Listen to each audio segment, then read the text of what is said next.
Alright guys, so take two. So here we are now, ready to go. So just waiting for people to join, for Stephen to join, and we'll have a chat about stuff. Anyway, so hope you guys are well. Oh, hello. So you guys' costume look amazing, man. Looking forward to seeing the actual, all the full photos. It'll be pretty cool. So how you guys doing? What you guys up to today? I see there's some conventions going on, which is really cool to see. It's nice to see that the world and the convention world is starting to get back and running again. Yes, should be cool. Cool. So we're talking today to Stephen from R31 Studio. We're just going to be chatting about just general costume making and prop making, and we'll talk about obviously like being a father as well. It'll be quite cool. So we both be quite cool, interesting little chat we're going to have. Let's give him a quick message that we're on. We are live. Alright, so yeah, thank you for joining us guys. So we're just waiting for Stephen to jump in, then we'll get this show on the road. Yeah, sorry for the couple of false start. A few things that happened, but we're on now, so it'll be quite cool. So I said before this morning, haven't been overly busy making stuff at the moment, as I'm busy with the little one, but I have been doing a bit of drawing. Started a little project a couple days ago, so drawing in this book here. So I got this beautiful book from work. It's a drawing book. Since this year and the next 2 years is the oh, there he is.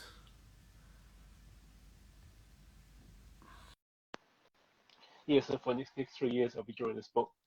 We'll start from the Fellowship of the Ring and we go into the Return of the King, which should be pretty cool. I'll draw some of my favourite scenes from the movie. Let's see what happens. Did you get an invite? Let's try again. Bang. Cool, I just push invite Stephen. If you're watching, hopefully you can just jump on. Oh, there he is. Yo. There you go. Oh, please find your phone. Okay.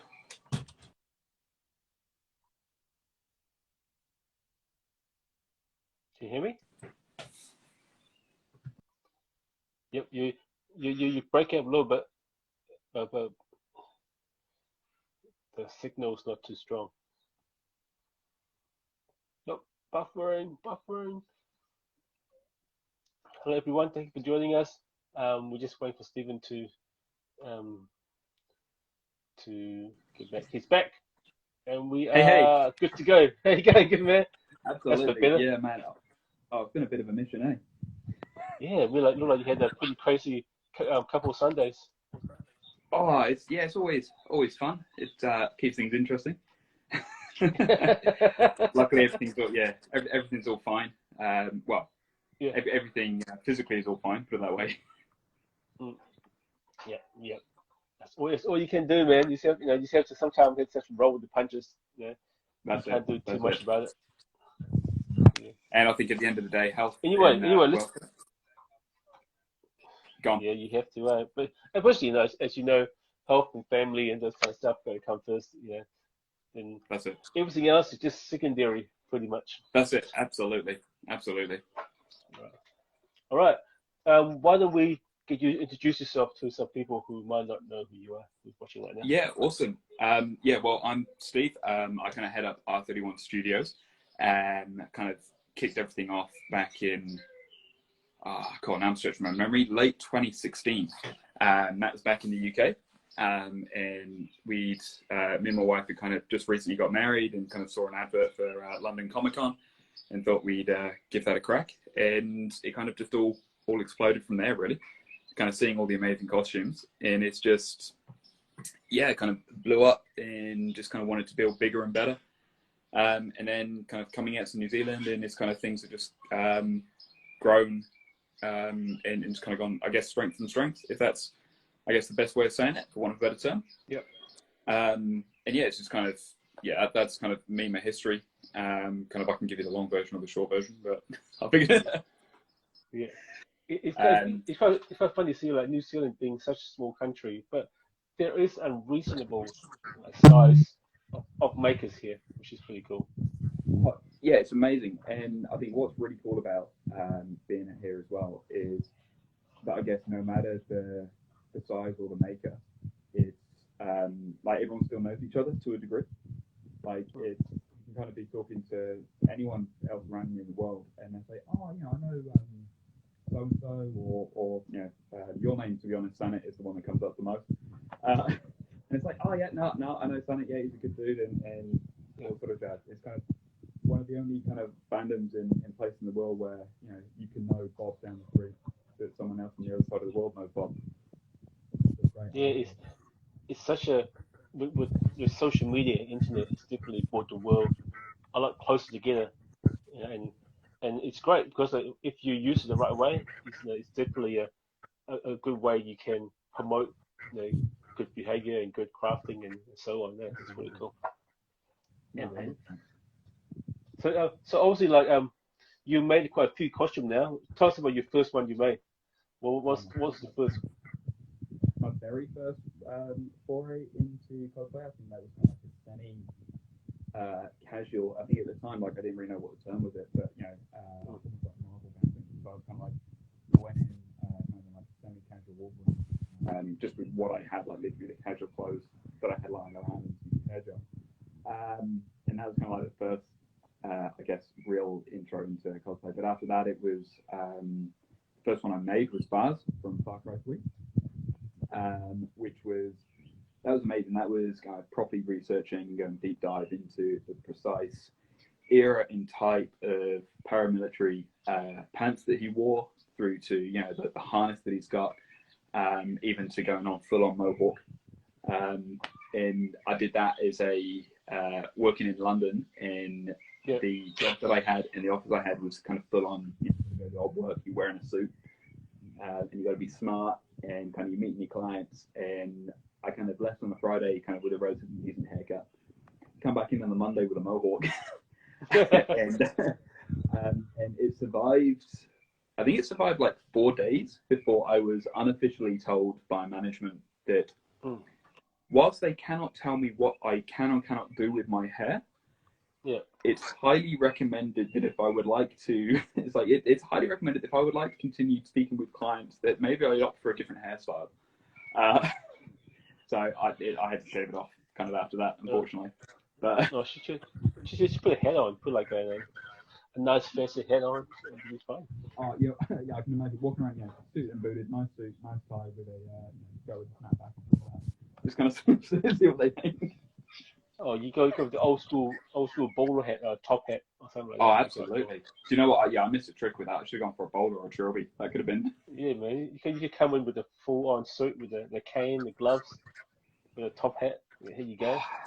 Man, you're telling me this now? Like, hindsight. Go back in time, do it again. Absolutely. Yeah. No, Matt, now you're giving me inspiration. That's like some of the patterns actually I want to do. It's different types of hats. So like I've done the snapback, but I want to do different types of hats as well. So, yeah, I think I'm gonna have to. That's what's really cool about this past few months. There's been a lot more people doing patterns lately. It's been quite cool. There's so much stuff that I want to make that I never thought about making. Like there's so many patterns out there now. It's really cool. I know. It's like I think like when I first started doing it, there wasn't a lot of free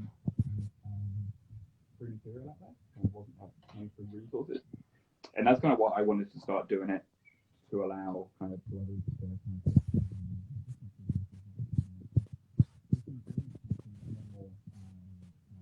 guys on YouTube and kind of even just talk about releasing their patterns out for free. Really, because it gives me everyone's just got free access to it. And it's like, hey, here's some money. Here's some that if you want to make it too.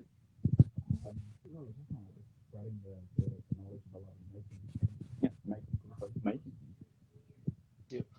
Well, is it just me or audio is coming up quite muffled. Are you Oh, no. blocking your microphone? Hold on. Is that better?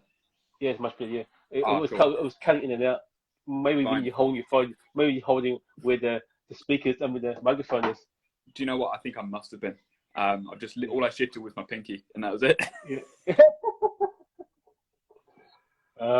Sometimes it's how it is. Like, damn it, damn I know. hands. Why do I need 5 fingers? Just lop one of them off. It's fine. Yeah, just like probably this one you don't really need. You would live without that one probably. What the ring finger? Honestly, Yeah. I think my wife would kill me if I chopped that one. Oh, you got 2 hands. Don't chop that one now. Just chop the other one. Other I side. did, yeah. Or just make a ring around your neck. You do. Oh, that's it. Yeah, yeah. Do. Yeah. So anyway, so I see you like you had a dab on customizing some costume, which is pretty cool. Just doing your own design.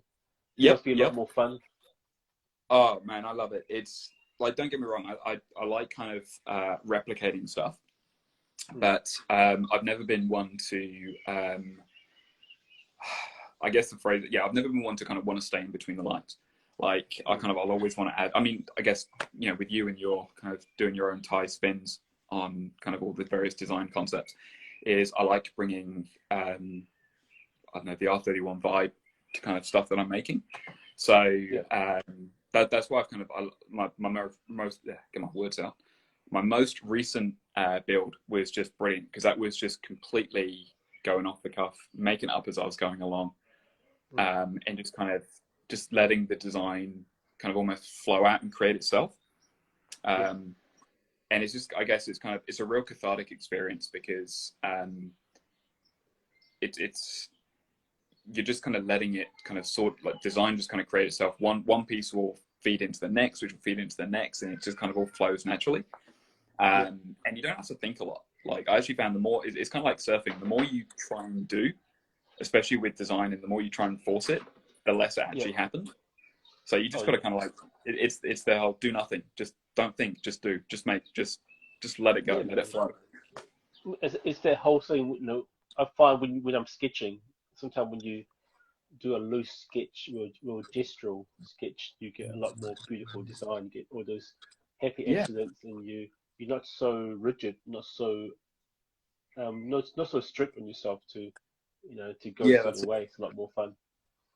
And No, you get absolutely. you get a lot more better product at the end because you're more free and you had fun doing it. You know, that's probably why I don't enjoy copying so much, because you get so fixated on the design. Make sure you get the right sizing, the right amount of, and then maybe buckles. It become not as fun. I mean, it's still, some people do love it. Don't get me wrong. Yeah. Some people, they love to break it down. They love to get the right material, the right, you know, whatever. But for me, I get to a certain point and I get bored. It's like, I'm done. I'm just gonna make it up now. No, I'm the same. And I think it's where you find your enjoyment in it. It's like, you know, for some people, they absolutely love finding the, as you say, the exact texture, the exact material, like, and that's where they find their enjoyment in the hobby. But for others, you can find it in, like, you know what, it doesn't matter if this is 100% cotton, or if it's, you know, or if I'm using the precise density of foam or the right type of rubber or whatever. It's just like, if you're enjoying the process and you're enjoying it, then that's what matters the most. Yeah, that's what I get as well. Is it's just a hobby. Some people just have to realize you're supposed to have fun doing this. You know.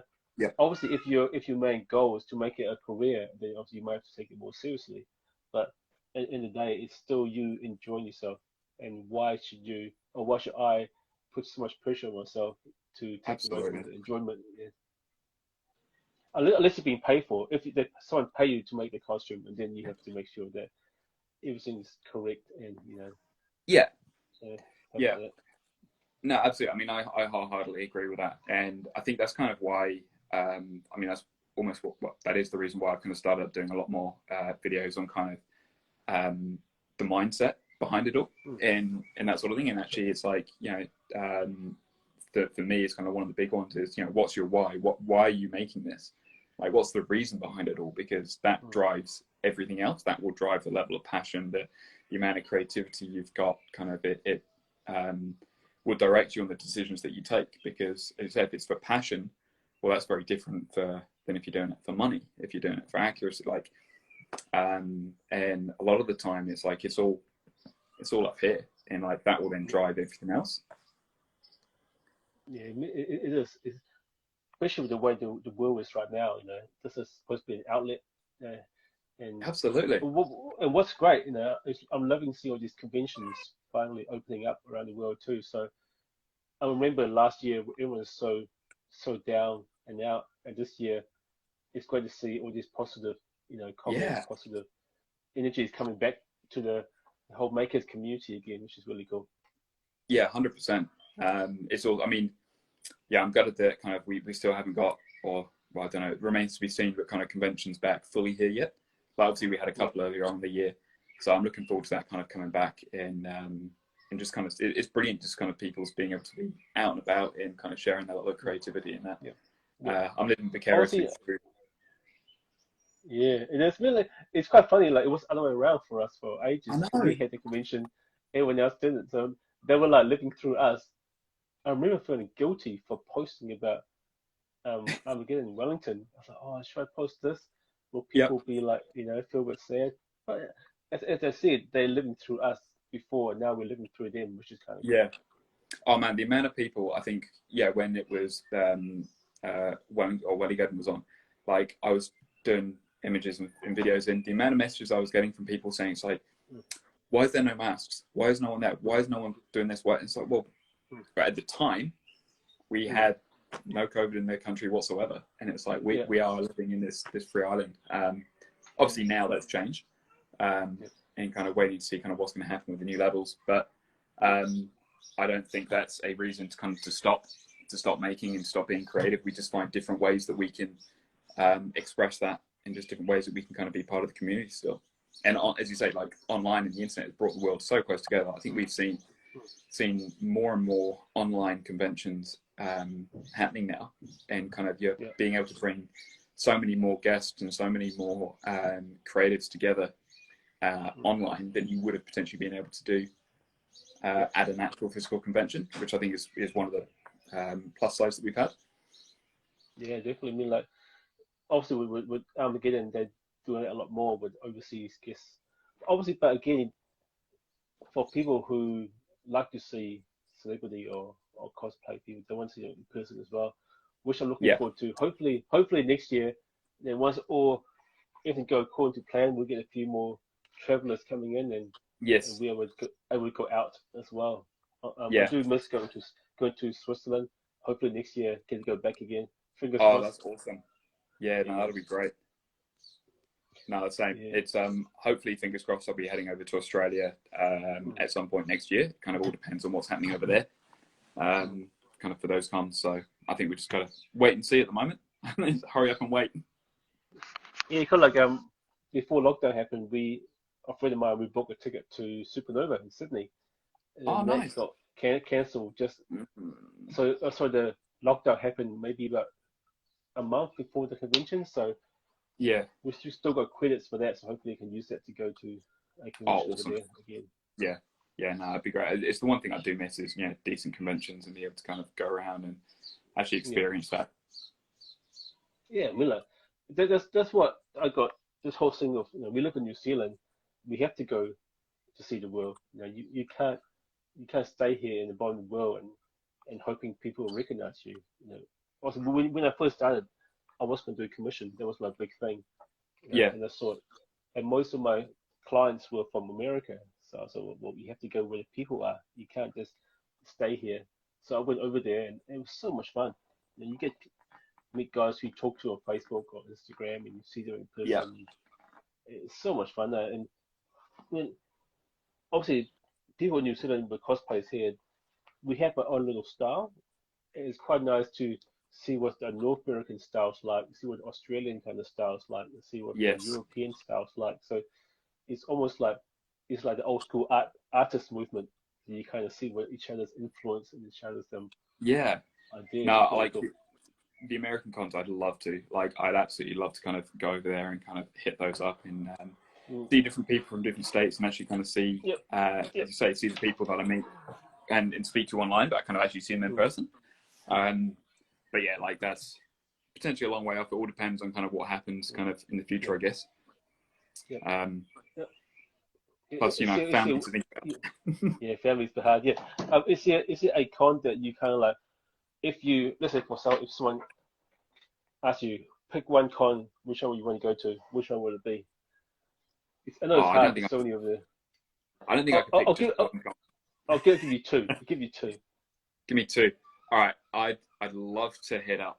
I've never played the games, but like BlizzCon has always been a big one to kind of to go to in a big draw. Like the cosplay competitions there are incredible. But I'd love. I'm going to go more than two. DragonCon has always been one that I want to go for, and Emerald City as well. It kind of is another big one that I'd love to hit up. Those are the three I've been to as well. That are amazing. My first trip to America was to go to PAX in Seattle, and then the weekend after was DragonCon. So sometime maybe every 4 years they have the convention one weekend after another. So myself and Stephen from Australia and some friends, we went there. So DragonCon was really cool, but it was such a big shock because it's such a party convention. And like obviously when I went there, I just started out, so I knew people, but not a lot of people. But I know if I go back now, I'll be even more crazier. But man, I mean, like the part. You'll get your own booth down there, man. It's I mean, like I say right now, I mean, you think of cosplay and party, it's like it's out of this world. Right? You can prepare yourself for the level of craziness to happen at DragonCon. You get told stories, but when you get there, I mean, like it's not. I'll keep it PC for this stream. So there was this girl. She was Mrs. Pac-Man. Right. So she had the full-on Pac-Man paper mache head. It was humongous. Everything else she was wearing was just a G-string and two stickers. That's it. That's what she had on. Wow. Okay. So DragonCon had two different levels. You have the amazing high detail costume. Then you have the fun kind of like not piss take, kind of fun, kind of make fun of itself. Take itself too seriously costume. Then you have the highly exotic costume. Yes. Yeah. So there's like three different levels of costume, which is kind of cool. It's like you go into a three party in one. Yeah. The best of three worlds. So pick and choose which one you want to go to. Pick the ones you want to go to. Yeah, absolutely. Yeah. No, I think that's the one that's like, I mean, don't get me wrong, the cons we got here in New Zealand are great. But like, even coming from the UK and kind of MCM, London, that sort of stuff, like, just the scale and kind of what you get there.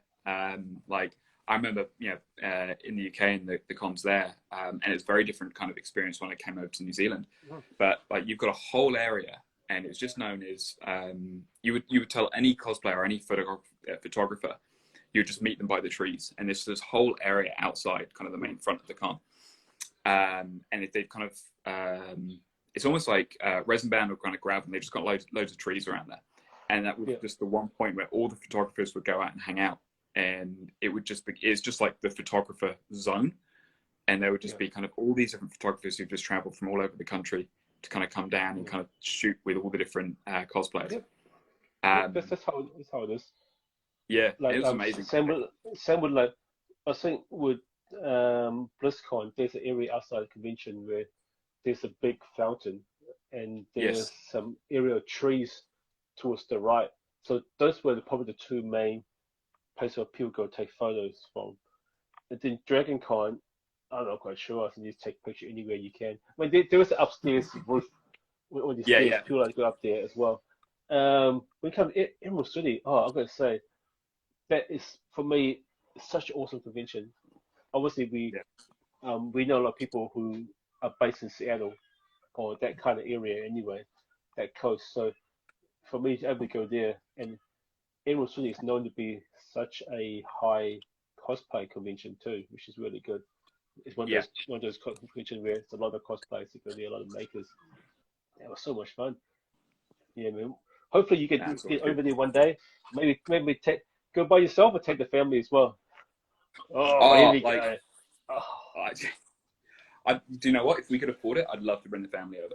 mm, And I think realistic, like being like real and thinking about it, I think the only real way of getting over there is being invited over as a guest or anything, which would be incredible. But I think at the moment that's probably the only short from suddenly getting thousands and thousands of dollars of gifts to kind of be able to get over there ourselves.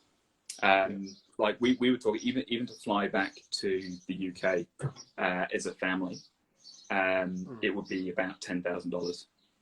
Jesus. Yeah, it's So not. I mean, it's a lot it's of just money. And crazy. Yeah. so trying to do that, potentially the States and then you got to add in kind of all your hotel, your food, your con tickets. Like it's crazy money, man. So doing it kind of on your Larry is easier and cheaper, but it's still a lot of money. And then I'm then leaving the wife potentially home with 3 With kids. 3, you had one on the way. It's like, holy shit. I know, it's exciting times. Yeah, man. I mean, like, it's crazy now that, like, honestly, with me just having one now, where before I used to, like, oh, I'm going to go, I'm just going to go. But now I'm like, oh, I can't go because I've got to leave Angela with the baby by herself. Even Yeah, if I do go next year, I can't afford to go for 10 days anymore. Maybe I'll just have to go for a week.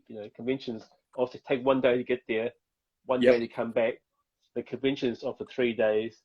So I'll give myself 2 days to look around. That's 7 days. That's all I can do. It comes straight yeah, back home. Even now, yeah. I'm like, oh, that's a bit long. It's How it's should it it's weird how happen? your mindset shifts, and Yeah, it's just suddenly like it's that moment. It's like, oh, and it's not just the time that you're away. And this sounds kind of really bad because don't get me wrong, like if you're leaving your wife behind or your husband behind or partner or whatever, they're going to be doing the hard yards, looking after the kids. But then you're going to want to then give them a break. So you're kind of coming back after them doing the hard yards, exhausted from the con, and then you're going to want to give. You're then going to kind of have to jump in exhausted, whilst then trying to maintain family life again. So suddenly it kind of takes on a bit more of a toll. yeah. I mean, it's one of those things where obviously, like, we'll see how we go. If I'm still doing this 10 years time from now, I'm sure Rose will come along for the ride as well. We'll see how You this whole thing goes. you bring her up right, and like she'll be the son at 2.0. You'll be Yeah, should be the mini spice. absolutely. Dude, but if you follow in, follow in Artifact's footsteps and just kind of go with them, just come do the whole family father Oh, daughter tour. yeah. I mean, like, I'm lucky enough to meet them in person in Switzerland. Oh, really? What, 3 years ago. So no, they're really cool. They're really nice. Nick is amazing, and Nick's obviously, and amazing. Yeah. and Timothy, she's pretty funny as well. We had a lot of good times catching up and obviously drinking and stuff. So it's good. You're good people, that's for sure. No, absolutely. Like, I mean, Nick is kind of near enough the godfather of foam in the UK. And he's an incredible guy. And as you realised that, even on, I think one of the last cons I was at before kind of leaving New Zealand, realised that I'd actually bumped into Tabitha as well. But without knowing that was her, like at that point, because I was kind of still relatively new. But that was quite cool. But no, they're good guys. Yeah, I feel like they're definitely like they're such a good team. Also, Nick is more of the maker, more the guy behind the scene, and Yes. and Tabitha, she's got that personality to present stuff, and obviously she looked great wearing the costume as well. So they're pretty much like a good team. And there's quite a few of those kind of teams around the world. Obviously, you have the Kamuis, you have the Punish Pops guys, then you have Absolutely. Yaya and husband Brian. So for me, it's quite cool to have cosplay or makers and involve family kind of feel as well. So it's really cool. Yeah. No, and that's it. It's kind of doing it all together. So I realised on my phone off, so I'm going to need to kind of go out to the garage whilst I'll take you out for a journey. Go. Like kind of being able to bring the family, and that's what I kind of love with my daughter as well, is doing this with. Yeah.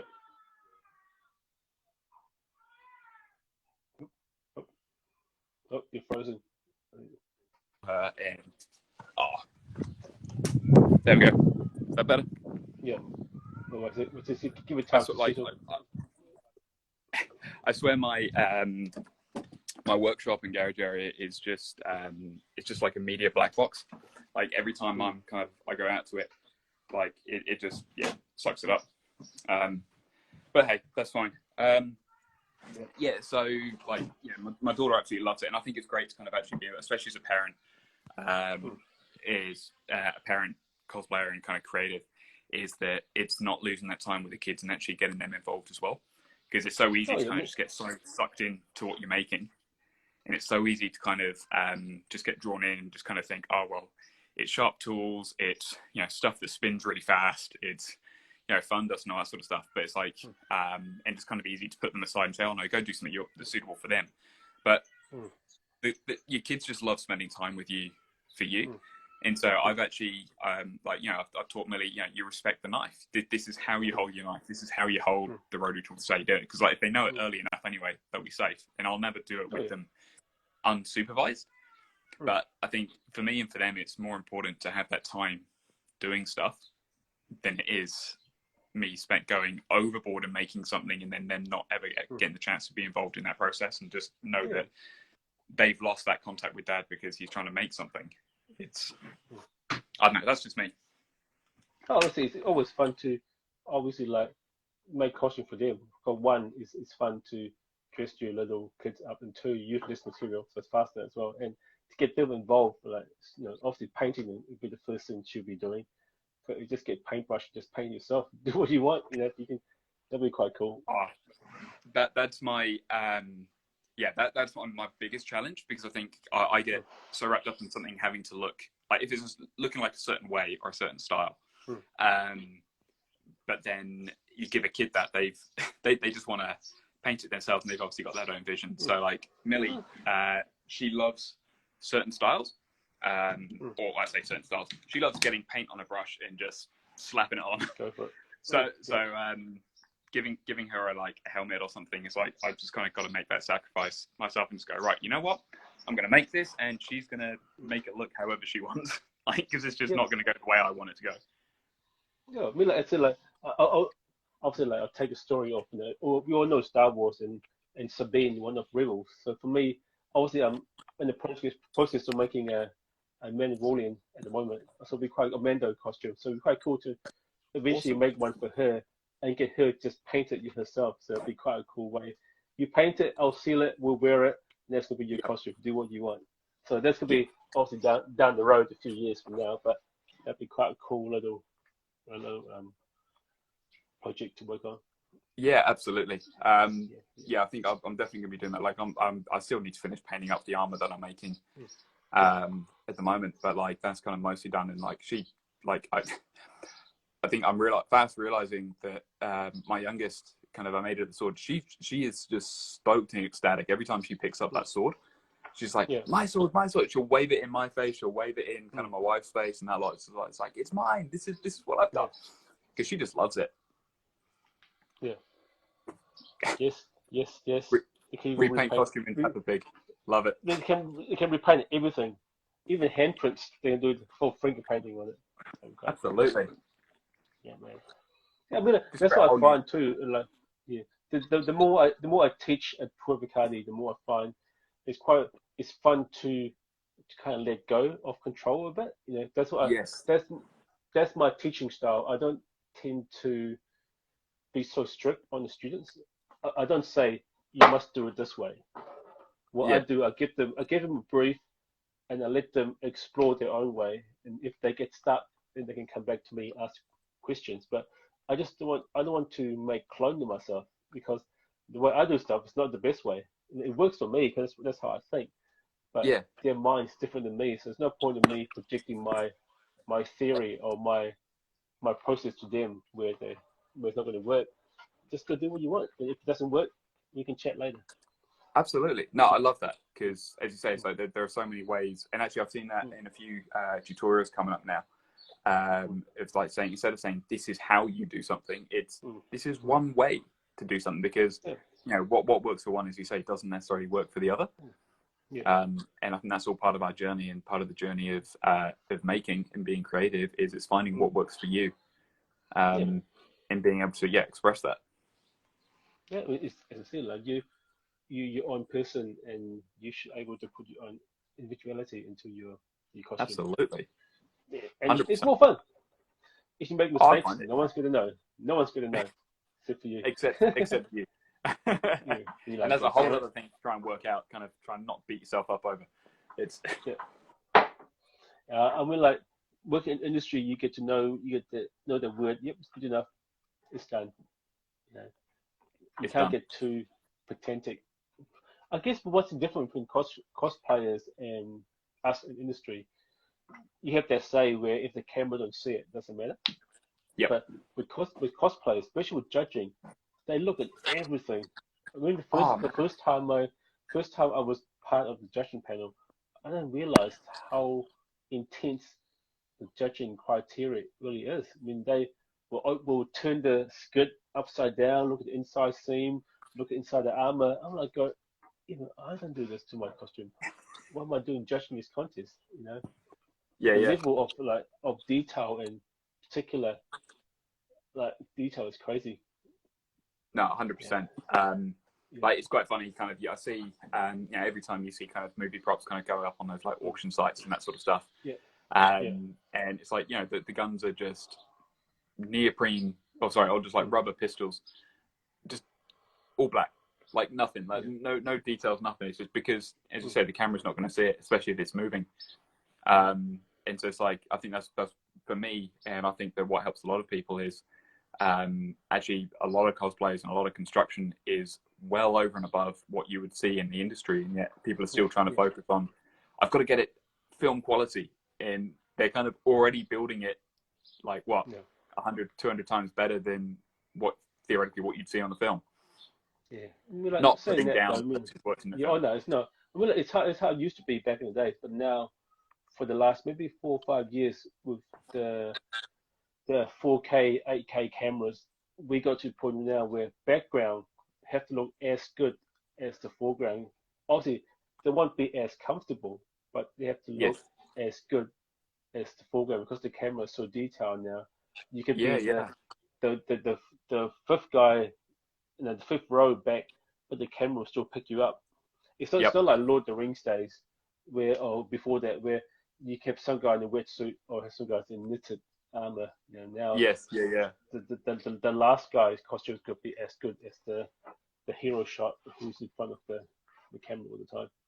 Which is good for kind of overall quality, because like that everything is going to be the same, and it's not like you're kind of having to, if you need to switch stuff around, I guess on set randomly, you've got that option. It's kind of all going to be the same.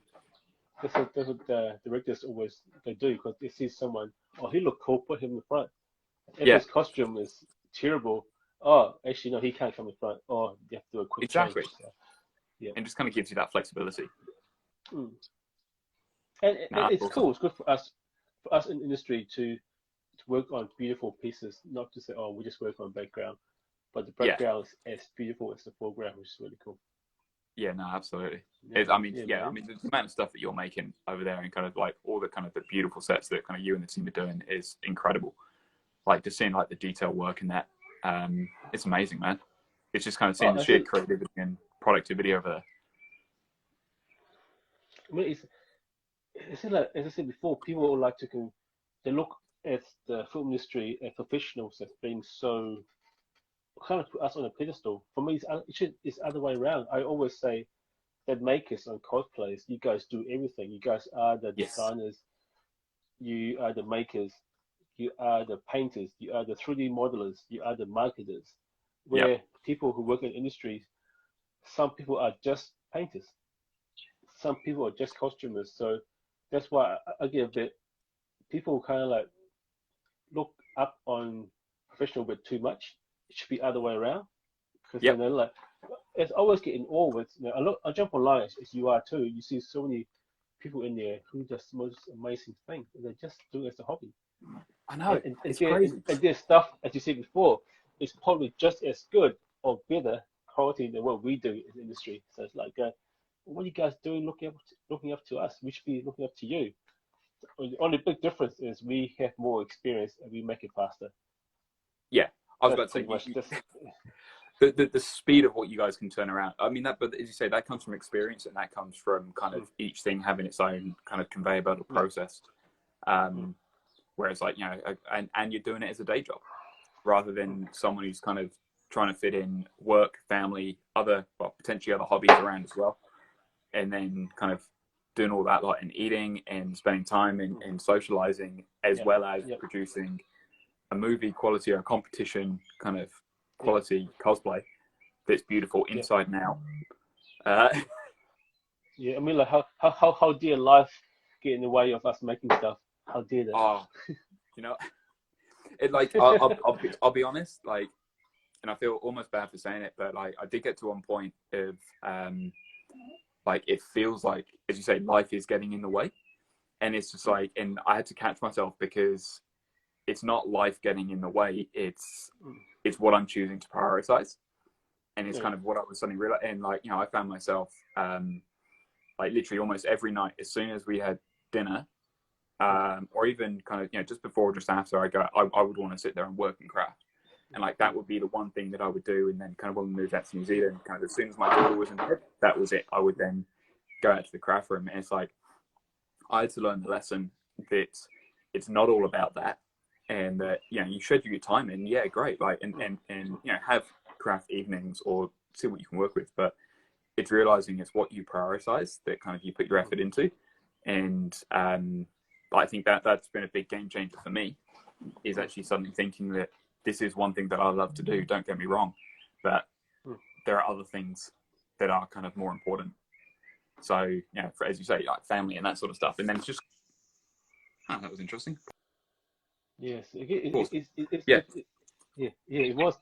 definitely, I mean, definitely, it's about, it's the word compromising. You know, you want to do your own thing, but again, you can't compromise the time with the family, which is obviously, like, as Rose grows up, it's going to be my challenge to, as I said, juggle work, my hobby, and family life as well. It's gonna be fun.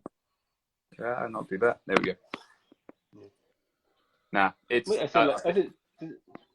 That's why this is a hobby. You know, I don't have to make a costume if I don't want to. You know, I can make one costume a year. I can make one every 2 years if I want to, because there's no pressure on me to always pumping out content all the time. I mean, I'll still do it because I enjoy doing it, but I'm lucky that there's no how pressure do you on me. find that? Like, I mean, obviously you probably get asked this all the time anyway, but, like, you know, obviously you're doing it full time, and then you come home, and then you're doing it at home as well. Like, for you, where's that break, or where's that split? I'm lucky enough that a hobby became a job. Yeah. So I love what I do. I'm super lucky, and the way what I see it for Weta is, I'm learning so much from Weta. I'm bringing it home to do on my own thing. Yeah. And so for me, as I said, like, for some, it might sound crazy, but for me, work and hobby is kind of the same.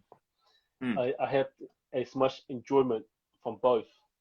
Obviously, with working at Weta, I get to make crazy costume or crazy props that I never be able to make on my own, because I haven't got the budget or haven't got the resources. Yeah. But when I come home, I still have the enjoyment of making my own thing. But the difference is, that's why I don't copy stuff, because my day job is to copy someone else's design. True. And why should I do it when I get home in my free time? Yeah, I want to. Obviously, I went to art school. I did those kind of stuff, so I think myself as a bit of an artist. I like to do my own thing in my own time, and they keep it interesting. Yeah, so kind of you're allowing your creativity out when you kind of you're home, and you kind of especially awesome. like in the last couple of years, I really enjoy the teaching aspect of obviously, like, been teaching in children party a lot more, and obviously, like, I have plans to do more video stuff, but unfortunately now with babies here, we have to try to juggle that somehow. But I feel like the whole passing on knowledge is definitely something where I've kind of been a lot more comfortable with the last recent years. Like, even doing talks and at certain events is something that I've kind of getting better at. I was extremely shy before that, but now it's something that I'm kind of like, okay, something I have to kind of embrace. You know, if I want to, as Richard said to me one day, what is going to be my legacy? So what, once I'm gone, what people, what my kids, what people going to remember me by? What is, Yep. what have I done to better this world? So that's where I'm at now. Like, so before I was doing this just for fun. It was just all for Yep. me because I enjoy doing it. But for the last year or so, it's been now I kind of moved on to where, okay, what is the real reason I'm doing this? Why am I doing this? Am I doing this? Yeah. So now with Rose on the way, now it's for me passing knowledge on to her, pass knowledge on to someone else to keep this crafting going. Absolutely. Now, like there's a couple of maxims that I always try and keep at the back of my head, and it's always been there's a couple of phrases, and I got them from films, but what man is a man that doesn't try to make the world a better place. Yeah. And that's one thing that I've always tried to hold on to, and it's kind of like, as you say, at the end of the day, like when we're kind of gone, or kind of it's people aren't necessarily just going to know you, and like if you're as you say, your legacy is going to be numbers, like oh, he had 50,000 followers, but that's it. Like, or was it he was able to, he helped teach people, and other people gain knowledge, and kind of create a positive legacy and a positive impact. So no, that's awesome, bro. Like, it's great to kind of, that's the vibe. And I'm gutted that I missed, because I think have you done a couple of talks now down? Yeah, I did one in the Wellington thing. Just the one, but obviously, like, there was so much fun, and I'll definitely. I'm gutted I missed it, because I think I work just down the road from there as well. And I think it was just one of those days where I was just kind of having to do a job somewhere else. It's like I was wanting to book in and have a look, so I keep meaning to kind of chuck up and give that a watch on YouTube. It's kind of weird, because it was like, it's my first one for like good a year and a half, almost 2 years, and I remember being super nervous. And I was like, I was pacing the wall, pacing the, like, I was walking around pacing, like, oh my god, and like, how am I going to handle this, being in front of people, talking live again to someone face to face? It was like super nerve wracking. Yeah, I remember you can't just hit the pause screen and redo it. It's it's not. I remember like just talking away, and just remember catching myself. Oh my god, you're speaking way too fast. You just blabbed through this whole section, which supposed to take 5 minutes. You spend 2 minutes doing it. Slow down, buddy. Slow down. But I guess that's my nature. I realized that sometimes I get excited. I tend to talk too fast, but that's me. What can you do? But do you know what? That's not a bad thing though, because it's like, it shows that you've got that passion and kind of that excitement in your gut, that you just want to get that out and teach. And you can't fake that. Like, if you've got that passion there, kind of people catch on to that, they'll grab that. I feel the same. I know that I need to sometimes try and slow down with stuff. So yeah, it's if you've caught that, and you've people kind of grab the fact that you're like super keen and invested in them kind of being able to pull information and draw from you and from what you know, then that's amazing. Like same with what you do down in Toy, it's incredible. I actually got to go through there. I was down there for a job, and I kind of walking through the basement areas and kind of walked through, and I suddenly saw kind of like those. Is it like dive kits that you were making? Yeah. Like, so I saw them kind of all in boxing across the table, and I saw like a couple of swords on the wall, and I was like, this must be kind of a craft area. And I was talking to my colleagues, saying it's like, this is what I love to do. Like, I love to make these swords. And he kind of one of the students there, he'd kind of seen me looking at the swords, and I suddenly saw your kits, and I was like, is this where Sanet's been kind of teaching you guys? Is this all the group? Yeah. So I kind of started nerding out down there, so I've got kind of like project managers and other stuff kind of all around me, and they're kind of walking off, and I'm just sat there kind of nerding out, just because that's the classroom. That school was so much fun. Actually, we have a special guest come say hello. Was here? She's asleep, so Charlie's still talking. Oh, we gotta be quiet. Oh, dude. Oh, we got Rose. She's gorgeous, man. No, she's pretty cool. She's pretty chill. Oh, quiet. Moving her eyes. Mum's here too. My kids they would never take those sleeping bags. Like, they hated it. Every time we try and wrap their arms up, their kind of arms would be all out everywhere. And she's amazing. She's the same too. When we first before we had the sleeping bag, she's always had her arms free. She liked to do the Doctor Strange Singing her arms quite a lot. So, but now we put that on there. She kind of tends to sleep a lot longer. Yeah. Where before she will wait for arm and she will wake herself up. Oh, really? Yeah. So we tried for the first week. We had her arm free, and she sometimes she sleep for good 3 or 4 hours, but sometimes she wake herself up after half an hour. Yeah. And then we tried the sleeping bag. She's got better. She's actually sleep for a good full 4 hours. It's really good. Far out. Good for me. Give me I time was going to to say, craft and draw. Yeah, I was about how are you finding that? Because I think I've spent so much time on Netflix or going through my old DVDs. They're just like, because my eldest she'd barely sleep unless she was like sleeping on top of me. So like it would be a case of I'd be in the lounge and my wife would be kind of sleeping in bed, and I'd not want to wake her up because obviously she's having to get up at all hours to feed. And so I would just be kind of have all these random, like all my old DVDs I would just chuck on or just Netflix. And then kind of when it was during the day, I would just sit there, and I think I got some photos on my Instagram page of just crafting with baby asleep in one hand and there's me painting kind of or making something in the other hand. And it's always good. We're pretty lucky that she's quite motivated by food. So we have this term, when she's milk drunk, she's good. Yep. So we feed her, so she's pretty much all cocked out, and she's pretty much go to sleep just like that. Yep. Also, there's been a few times where she's quite attached. She won't be held all the time. But otherwise, when she's asleep, when Angela's asleep, I'll come in this room and I'll start drawing.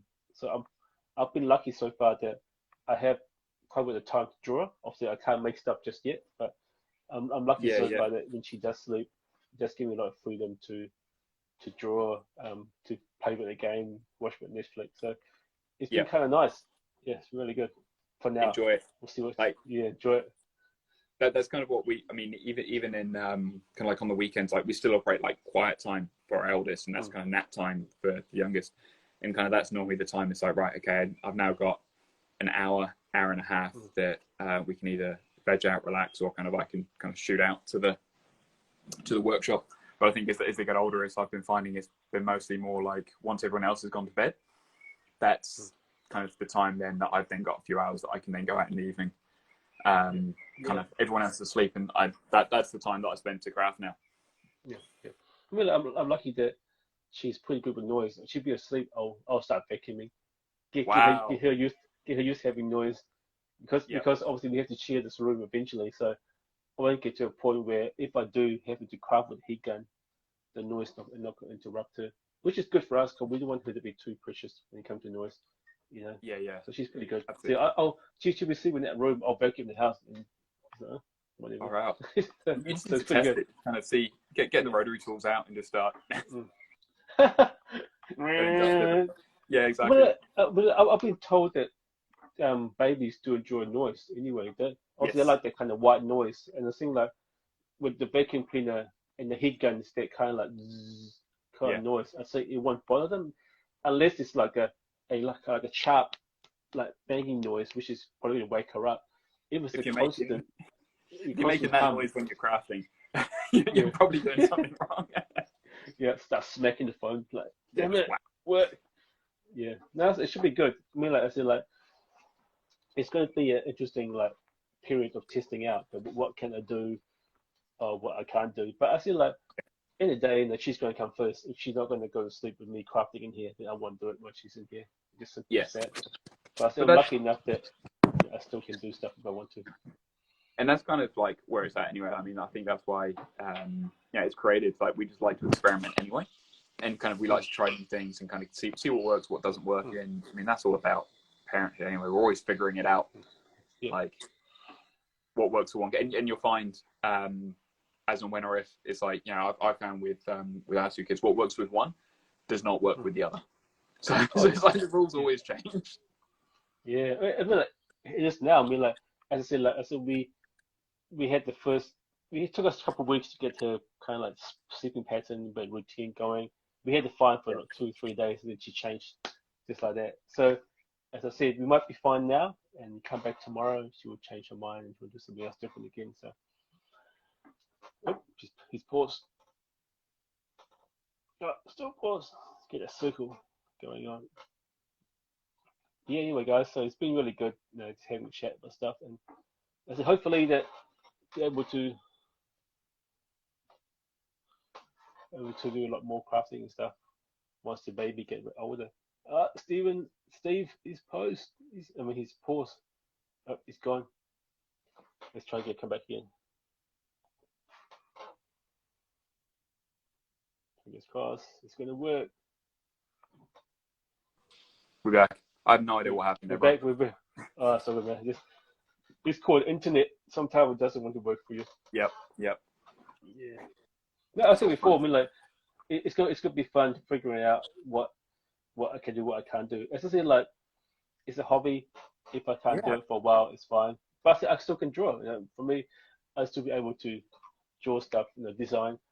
I want to get into more designing actually, like almost like a Zack Fisher kind of way, those kind of stuff where just design a costume. If people want to make it, they just make it. For me, that'd be a lot of fun as well. The spicy tie designs, that would be incredible. Yeah. Like, make your own. Yeah, it'd be fun. I feel like, I mean, funny enough, that was going to be my thing for Witter. I want to join Witter as a concept artist. That was my first intention. Yeah. I never thought I'd be making stuff. I kind of fell into it. It was quite funny. And now you're the man who's doing so much more. Now I'm like, it's just crazy. Like, I've been here for 7 years now, and I still catch myself geeking out. I'll be walking down the hallway, and that sword there every day. The Nazi was there every day, or the Last Samurai sword. It's there every day, but I'll see it and I'll stop, and I'll still, what the hell? How did I get here? I'm here. It's still pretty crazy. Man, it's pretty crazy. It's a dream for a lot of people, kind of around the world, to work there, man. And never forget that. It's very blessed. Oh, I never take for granted. I know that there's people out there who will give their left arm to work with it, and I'm lucky and privileged enough to be working there, and I should work my butt off to stay there, because there's people who will never, who's probably a lot better than me at making stuff, but they never ever get a chance to work with it. But then again, saying that, when I was in Switzerland about 3 years ago, one of the guys told me, "Oh, I want to come to Witter. I want to work for Witter Workshop. How can I do it?" And then I remember he's part of the Swiss cosplay family, and we were talking in front of his booth. And I told him to turn around. He said, "What do you mean?" So he turned around and said, "At your booth right now, there's 6 guys behind the booth. One guy's drawing, the other guy's sculpting with clay, the other person's sewing, the other person's doing leather work. That's your Witter Workshop right there." So I say to people around the world who want to work at Witter, if you have a group of friends who can make stuff, work together, man. Put $100 in each. You guys can make a little short film. YouTube is there. Use it. It's the best way to promote yourself. And I think you're right. Actually, it's like there's a lot of pressure for cosplayers to do it all themselves. It's like, I hand sewed this, I made that, I kind of hand dyed the fabric to be whatever, I kind of did all these intricate cuts. Especially with 3D printing coming, and now 3D resin printing and all of what you can do with that. Like, there's a lot of people out there who are thinking that no, it still has to be handmade, and I can't use these tools, and I can't.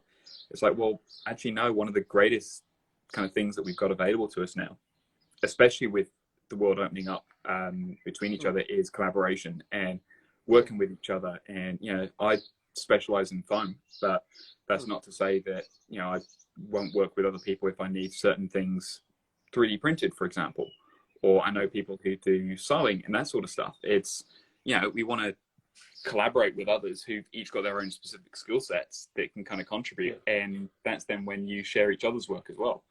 That's it. And I think, Well, I have the issue saying that I do enjoy it, but I don't enjoy the 3D side of it as much as making. So, for example, for my Nova helmet, I just went to a friend and work. Look, can you give me a hand with the 3D model? Because I want to make this helmet to be perfect, but it's not something that I enjoy as much. So I have no problem asking for help, and even buy store bought stuff. If you're not a confident sewer, there's no reason why you can't buy a shirt and you just adapt it. You know, Absolutely. don't put pressure on yourself. Obviously, give it a go. I don't say don't give up. Don't just give up. Don't do it. Yeah, I'm the Give same. it a go. Don't give it a go. But there's nothing wrong with buying a store bought something and Yeah. still adapt it to make it work for you. Yeah, exactly. It's give it a crack. Yeah, yeah. It's You're a hobby, and it's fun working with others anyway. You know? Yeah. It's so much fun to share knowledge. To if you can give your friends work, and maybe if you can afford to pay them a bit for their work, for me, that's the way to go. You know, I commission guys to do stuff for me. You know, and obviously, like that's the best way to help each other. You know, Yeah. we have to help each other, especially with this time where creative is pretty hard right now. You know, with people with work. Oh man, yeah. Stuff. So if we can help each other out a little bit, even just a little bit, it's better than nothing. Well, that's it. It's I think especially in this creatives and people in the cosplay world, we're very much more likely to kind of shy away and kind of lock ourselves away kind of in rooms and that sort of stuff. Anyway, that just seems to be kind of a lot of the personality type that gets drawn to kind of the arts, and kind of people being a little bit more introverted.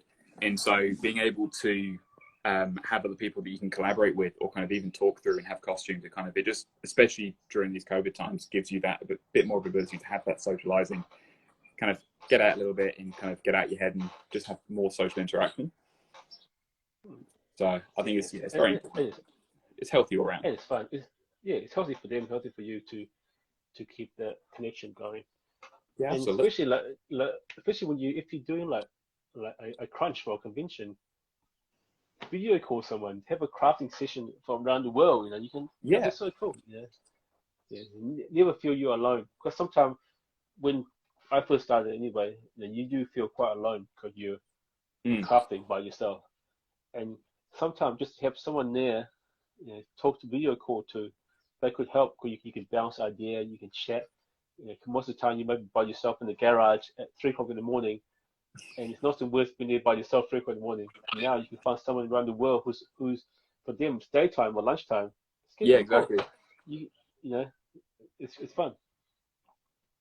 Definitely enjoy it. Oh, anyway, quickly, congratulations on your milestone. That was an awesome giveaway, by the way. You posted the past couple of days. Yeah, no, that's really cool. You, bro. It's good to kind of give back and just kind of help people out. So no, I'm stoked. Yep. I'm sure you got a lot more stuff planned for the future anyway. It'd be quite cool to see what's next. Right, like the list is always growing. I don't think that's kind of what I want to make. And I want to get back to building Optimus. That's going to be fun. I mean, where I'm moving house in February now, but having to move somewhere where I'm going to have a much smaller craft space. So trying to build like an 8-foot robot in a smaller space is going to be interesting. But no, I'm stoked and kind of just to try new things and do what I can really. But yeah, listen, the project's always growing. I love making all the small stuff anyway, so I've got heaps of props that I need to paint. So worst case, I can just crack on and do that. Yeah. I mean, like, it's so hard not to have the space. Yes. For me, it's always been I'm lucky to have the workshop of Weta, so I can, if I want to make stuff, I can make stuff there. But you can just make stuff and chuck it on a mannequin and it just goes out in the in the weather cave, eh? Yeah. That was fun, but we're not anymore. I've got mannequin left. I've got the Red Ranger, which I have there. You got him there. Yep. Yeah. But I see like just a few stuff I have planned right now, but we'll see how things go with the baby and see what I can conjure and make up for next year. I'm expecting big things, man. Like, yeah, I mean, like I have big plans. Which once she's older, I want to make the aliens the yellow mech suit. I had that exact same plan. Like, yeah, so I'll be the mech and she could be the little cradle, inside here. That'd be perfect. I don't know their name, but there was a cosplayer who did that, and they did it so well. Up in Auckland a few years ago. Yeah, it's quite good. It looked amazing. So I wanted to do that. Like, it's my first build when I came to New Zealand. but I think I just didn't have the supplies or anything, and kind of think by the time it's going to take me to finish building it, the scale will all be wrong because my first was going to be, obviously she was just grown so much, so I would need to make it so the scale was right. But yeah, that was fun. So I think now she's old enough, I've built her kind of got her kind of like medieval sort of style armor, so I'm gonna have to kind of build my own Viking style armor, I think, to go with that, so I can kind of take her to a con herself. So I'm looking forward to that. Actually, I love that sort of era, and just building that and just kind of getting all the rough texture and the weathered and the kind of the heavily worn stuff. So that's gonna be fun. Looking forward to enjoying it with them rather than just kind of I think when we went down, when I did Chappie and I built Chappie and kind of wore Chappie around, took the family around the con first, and then they went home. But I bought this yellow squeaky chicken that he's got, and I bought that to kind of take around con with me as well, just so I could kind of make it squeak out either in people's faces or surprise them or just have fun with it. But she got so upset that I was going to be there, like that was what consoled her to kind of to hold the chicken. So it's like I had to sacrifice the rubber chicken to kind of to then walk around the con. So it'll be good fun to be able to actually do that with the family. Oh, I mean, I feel like I'm sure this whole convention in cosplay is not going to go away anytime soon. It's only going to grow bigger and stronger. So there's plenty of time for us to figure out how we're going to involve the family. 100%, man. Yeah, it's a lot more fun. Yeah, it's a lot more fun to not to just have your own hobby, to have a family hobby. Yeah. Also, she got to make the revenue to YouTube. Okay, get the baby cuteness going on. Come on. You'll get the algorithm, mate. It'll be baby cuteness, how to make something done. Yeah, done. I worked that out, and Rosie making your money. We call it the family business. It's not child exploitation. It's family business. It's not child. There's a quote. 21. Sign it. Family business, not child exploitation. Love it. Respect the family, Asian style. Respect. No dishonor there. Just respect the family. It's all about. I'm sure Mulan costume will be on the works one day. That's for sure. I'll remake the armor. Either that or the Great Wall. Kind of get us some of the blue armor for that. Yeah, actually saying that, this couple German cosplayers, they're actually making that right now, the Great Wall stuff, and really, it's amazing, man. Yeah, I've been cheering on my page too. I see one of them make the crane, and one make the deer tribe.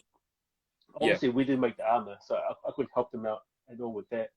But they were lucky enough that we had the crane's shield inside the winter cave, so I was I would take pictures for them.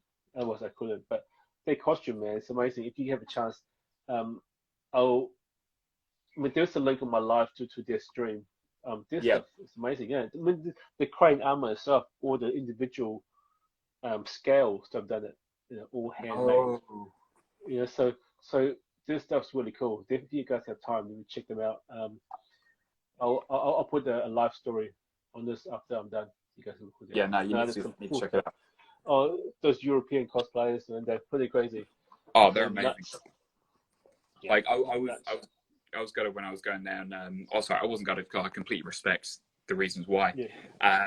But obviously knowing that there's the Chappie build in the Winter Cave as well. So I actually ended up going down there just so I could have a wander through the cave. And I can't remember who was the host or the tour guide when we went round, but it was just like, I'm going to be spending don't worry about me kind of when we get to that room, because I'm just going to be wanting to poke my head around kind of Chappie and just look at all angles just to try and get whatever I can see. Because obviously you're not allowed to take photos in there. Or can you take photos in there now? I didn't think you. Just in the final room where it's in the final room that way on stage. In the final room, you can take pictures in there, but not in the other room though. So I kind of walked. I was just like trying to get as much visual stuff as I could of Chappie before I kind of left that place, just so I can just try and remember it. Yeah, next time you should go in, just take a notebook. Start drawing in just sketch it. So just let all the tour guides go past. I'm just going to be here for the day. I'll just just bring tape out and start measuring stuff. You'll be fine. Oh, bro, like he's tiny though. That's the thing. Like, when you actually sit there and look at how big he is, he's actually really small. So I think that was like the biggest thing I had to try and work with. Yeah, it wasn't a costume. It was No. just a pretty much a standing prop. So Yeah. for people like yourself, there's quite a few guys that actually make Chappie. I mean, after you make yours, I realized there's so many. It's pretty cool. Yeah, I mean, there's not tons. There's a guy called Angel in the US. He's a tattoo artist. He's amazing. Like at what he does with his craft. He did a really cool Chappie. You had, I can never say the name properly, but it's like Amy Amul. I can't remember that one, but she did another one, which is incredible. And there's a few others kind of stateside. And I think there's a couple others in Europe as well who've made him. But it's always fun trying to take what is a small robot to fit around kind of human proportions. It's pretty hard. That's why I was so stoked to see kind of obviously all the stuff they did with Mother, and actually the fact that was a real person inside the Mother suit, which is great. Yeah, when Mother, we're lucky. We had Luke, so Luke's quite small. Obviously, he lost quite a bit of weight to make the costume look specifically more, to fit in. So yes, to look more sleeker. Funny story. I was going to make a RoboCop when the new RoboCop movie came out. Oh, that'd be a cool costume to make. I was going to make that at one stage. Then I saw a guy over in Malaysia made the costume. He posted. The suit looked incredible. Yeah. Because of my proportion, I'm not short, but I'm normal size, and I'm not like skinny. It just looked like a fat mini like RoboCop. I'm like, oh, right, nah. If you have to be tall or skinny to make those kind of costumes. So big ups to any guys to make robots costume and make it work for themselves, because it's so hard. It's hard. I do challenge the concept that you have to be certain proportions to do cosplay. Like I get the kind of the mindset of thinking, it's not going to look right. All right, if you want it to look specifically like the film version, like it will never look like that. But like if you don't have to conform to a certain body size or a certain body image to do it. Like go for it and have fun. As long as you understand it's not going to look exactly like it. I mean, virtually nothing these days. The way that films are going and kind of how the amount of CG and the amount of effects and kind of what they can produce. I don't think anything we can create now will match fully what's on camera. Or if you can, you are insanely talented. While you're saying that, I was going to make it anyway, but I was going to make the bike. Yeah. So I'm going to have my body on top of the bike. They have the fake leg go in the bike, and I just go wheel myself around with the bike. That would have been awesome. That would be my way to fix the issue. But I said it would have been cool, but no time to do it. That's like Little Gem out in the UK. She created the what was it? It was Wreck-It Ralph, like the car, like the little racing car. Like she made that out of a go-kart and took that to con and was just like driving around, which is incredible to do. Like it just looks so fun. When Pacific Rim first came out a few years ago, I remember talking to a friend of mine. We were going to make a Gypsy Danger with a boat. And we're going to make a kaiju as well. We had the idea we were going to make it, and then we're going to obviously come through a different entrance of Auckland Armageddon and meet in the middle of the floor and have a massive Mortal Kombat. That was a cool idea, but man, it would be so much fun. But unfortunately, time and money and space, it didn't really work out. But never know, one day. And even I used to watch those Godzilla movie back in Thailand. And it's so cool to make like a miniature high-rise building out of cardboard, painted up, look nice and beautiful, and have Godzilla just coming through Mortal Kombat with Gypsy Danger just amongst the buildings. That is such a cool little film to make. Man, do it in one the day. old school style of Godzilla as well. Yeah. Good man. Yeah, so that'd be quite cool. And I had the building there, had them smash over the building. We'll see. One day. Gypsy is on my list. I'd love to build like that. That's another one of the big ones I really want to build. Kind of, I'm branching out with Optimus with the stilts and kind of trying to build him pretty big. So I'm going to see. I think that will open up a lot more doors to kind of some of the larger things I want to do. But scale is always fun when you've got venues with limited door sizes and trying to get them there. Because I think that's what Yeah, I mean, you see some people building these crazy huge things kind of in their garage or on their homesteads or whatever, and then you actually sit and think, how are you transporting that? Like, what's the logistics of getting it there? yeah, it's always it's. I guess it's something you do from the beginning. You have such a great idea. And the other day with my dwarf costume, I made when I first made that dwarf costume, it looked incredible. Then I realized I've got to take this to America. How it's going to fit in my suitcase? And I made the X for it, and the X was way too big for the suitcase. I had to like cut it down. So Oh no! it's, I guess it comes with experience. You know, the more you make, like when I make my costume now, everything as I'm going through the design in the back of my mind, okay, it's got to fit that suitcase. So everything that I make can't be any bigger than yay big. Is that your set suitcase? That's like the Senate Comic Con suitcase. Yeah, I mean, it's a big hard case, so it's pretty big, but still I have to like that's why all my costumes they can stack on each other. Yep. Because that's pretty much. So as I said, like with people when it comes to experience, you tend to work out quite quickly. Okay, I can't make that. That's way too big. I can't take that anywhere. You know. Yeah. Okay. I'm the same. Like I've always got to make it so that putting it on and off, comfort of wearing it to a degree, like movement, and then how it puts together. Yeah. Is kind of the big things. And like I've always found, like with breastplates, they just become automatically the thing that everything needs to go into. So it's like with my daughter's armor, everything fits within the breastplate, so that it just takes up the space of the breastplate. So kind of that's one of the big things. But it sounds like you might need to. Are you needing to be called in, do dad duties? Yep. Baby's awake. Have to no, that's all good, mate. Do daddy things. Also, good chat, man. It's good catching up, and we'll see you in person soon, no doubt. Oh, 100% needs to happen. And you go enjoy being the father, cuddle your daughter, and we'll catch you up. Good. Come on. See you guys. Thanks for watching. Take care. Bye. See you later. Bye. All right. That was fun. So thanks for watching, guys. Good chat. Unfortunately, as we talked about, daddy duty calls. See you guys soon. Bye.